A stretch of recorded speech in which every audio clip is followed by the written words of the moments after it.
Добрый день, друзья! Продолжаю рассказывать календарь успеха Чуцай. Сегодня год 8, реализация кармы. Объясняю, что такое карма. Это результат наших действий, в плюсе или в минусе.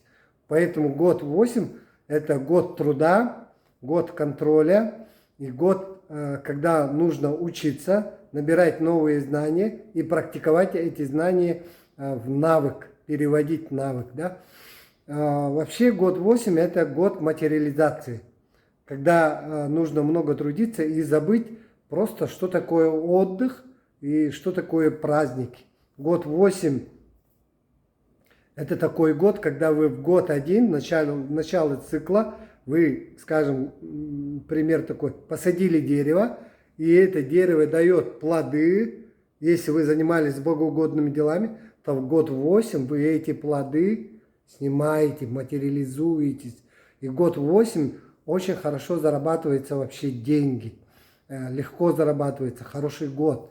И просто эти деньги не нужно куда-то вкладывать или масштабировать свой бизнес. Это максимум можно вкладывать в недвижимость в год 8.